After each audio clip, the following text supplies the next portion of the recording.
गरुड़ पुराण अध्याय 6 पिंडदान का महत्व। मृतक शरीर की आत्मा अपने साथ कर्मों का लेखा जोखा दूसरे लोक या अगले जीवन के लिए नहीं ले जाती। आत्मा अपने साथ अपने कर्मों का ब्यौरा जो कि एक चिप कार्बन के कण पर अंकित होता है और जिसे चित्रगुप्त भी कहा जाता है। चित्र का अर्थ तस्वीर और गुप्त का अर्थ जिसका भेद न मालूम हो।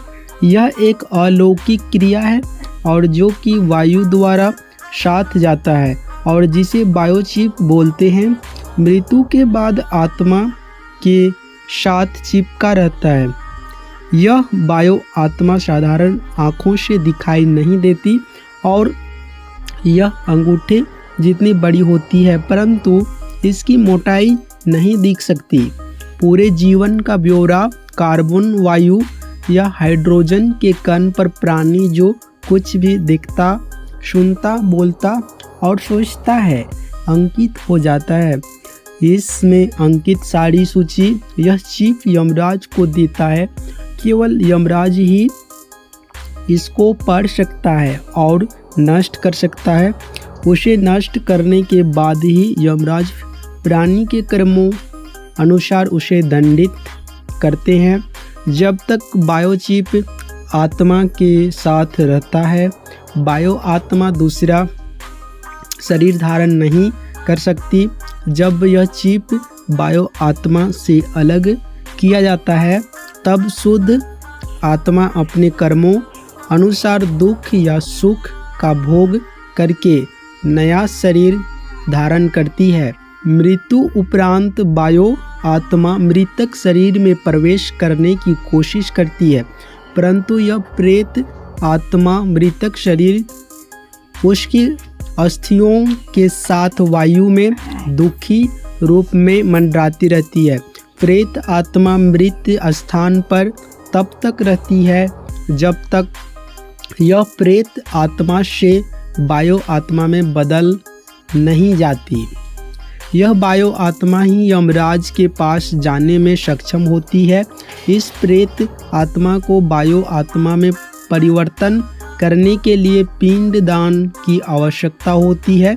पिंड दान पुत्र, रिश्तेदार या किसी और द्वारा भी संपन्न कराया जाता है।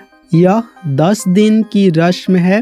पिंड को 4 भागों में बांटा जाता है। 2 भाग 5 भूतों पृथ्वी, जल, वायु, अग्नि और आकाश, 1 भाग यमदूतों और 1 भाग प्रेत आत्मा के लिए अर्पण किया जाता है। 9 दिन तक यह भोज खाने के बाद प्रेत आत्मा प्रेत शरीर में जिसका नाप मनुष्य शरीर के हाथ जितना होता है बदल जाती है और 10वें दिन इसको शक्ति मिलती है। इस शक्ति के साथ यह यमराज तक के रास्ते पर चलने को तैयार हो जाती है। इस रास्ते को मृत्यु सड़क भी कहा जाता है। पिंडदान में दी हुई लाई से प्रथम दिन सर, दूसरे दिन गर्दन, कंधे, तीसरे दिन हृदय, चौथे दिन पीठ, 5वें दिन धुनी, 6वें दिन कुल्हे गुप्त अंग, 7वें दिन जांघ, 8वें दिन घुटने, 9वें दिन पैर, 10वें दिन भूख प्यास।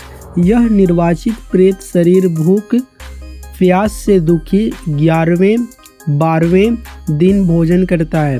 13वें दिन प्रेत शरीर यमदूतों के पाशबुद्धों में जकड़ा एक बंदर की तरह मृत्यु सड़क पर घसीटता हुआ चलता है।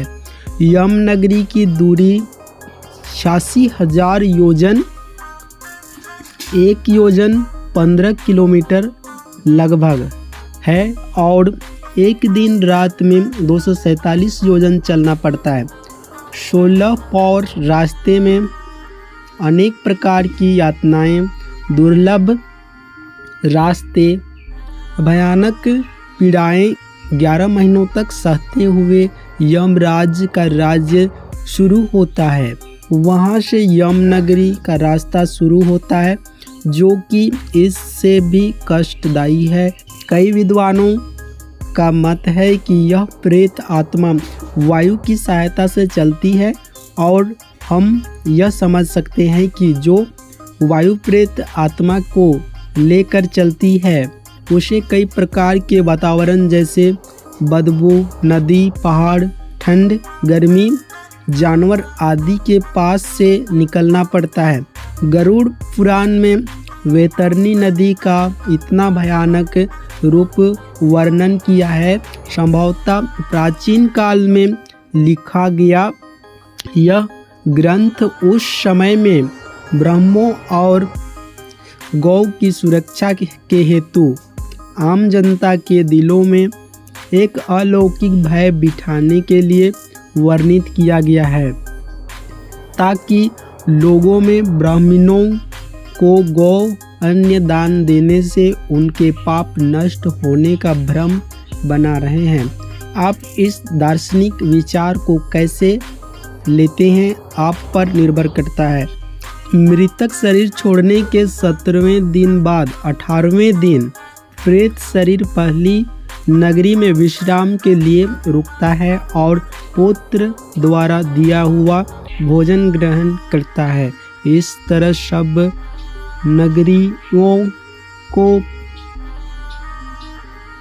पार करता हुआ एक वर्ष के अंत में बहु भयपूर्ण नगरी पहुंचकर प्रेत शरीर अपने शरीर को छोड़कर अंगूठे के नाप का शरीर धारण कर लेता है। प्रेत आत्मा अपने कर्मों का भोग भोगने यमदूतों के साथ पाश बूंदों में जकड़ा हवा में चल पड़ता है। यमराज की नगरी में 4 द्वार बने हुए हैं। इनमें से पाप कर्मी दक्षिण द्वार से यमराज की राजधानी की ओर प्रस्थान करते हैं।